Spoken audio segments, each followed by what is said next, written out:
मैं डॉक्टर दिलीप कुमार दुबे उर्फ सर्वेनाथ, आप सबको मेरा राम राम। जहाँ तक मेरी समझ है, वर्तमान शिक्षा पद्धति, जिसे आज हम आधुनिक शिक्षा पद्धति के नाम से जानते हैं, एक भौतिकवादी शिक्षा पद्धति है, जिसका तात्पर्य है धन कमाना और ऐशो आराम की जिंदगी व्यतीत करना, जो पश्चिमी जीवन पद्धति पर आधारित है। अगर देखा जाए तो यह शिक्षा पद्धति अधूरी ही कही जाएगी, क्योंकि इसमें केवल अर्थ एवं काम की ही प्रधानता है, जो हमारे भारतीय जीवन दर्शन के अनुकूल नहीं है। हमारे यहाँ तो पूर्ण मानव बनने के लिए जीवन में धर्म, अर्थ, काम और मोक्ष चारों की प्राप्ति पर जोर दिया गया है।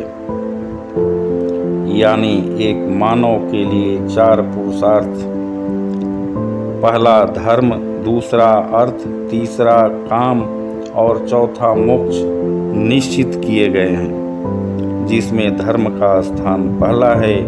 धर्म के द्वारा आचरण का निर्माण होता है। आचरण सही रहने पर मानव के द्वारा धन का उपार्जन भी सही तौर तरीके से होता है। फिर उस धन को दुरुपयोग न होकर सदुपयोग ही होता है। फिर तीसरे नंबर पर जो काम यानी विषय भोग की बात, ऐशो आराम की बात कही गई है, वह उच्छृंखल नहीं बल्कि मर्यादित होगी। हमारे शास्त्रों ने मर्यादित काम को ही मान्यता दी है और इस सब का आचरण करते हुए अंत में मोक्ष यानी परमात्मा को प्राप्त हो जाने की बात कही गई है। कुल मिलाकर मानव जीवन का मुख्य उद्देश्य है जीवन में सुख शांति को प्राप्त करना और संसार की सेवा करते हुए स्वयं को परमात्मा को सुपुर्द कर देना। इस उद्देश्य की पूर्ति केवल धनवान बनने से ही नहीं संभव है।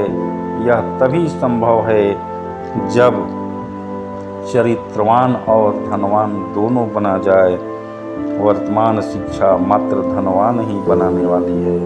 अतः शासन से मेरा यह विशेष आग्रह है, अनुरोध है कि वर्तमान शिक्षा पद्धति में कानून बनाकर शिक्षा के प्रारंभिक पाठ्यक्रमों से ही ऐसा पाठ्यक्रम जोड़ा जाए जो बच्चों के नैतिक विकास में सहायक हो, जो उन्हें धर्माचरण करने के लिए प्रेरित करे, जो उन्हें भारतीय सभ्यता संस्कृति के अनुरूप बनाए, जो इन्हें मानव के पुरुषार्थ चतुष्टय का पाठ पढ़ाए।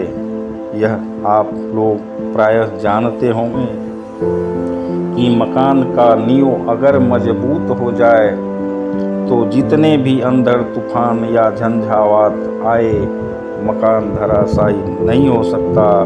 इन बातों को एक बार फिर से दोहराते हुए मैं सरकार से आग्रह करूंगा कि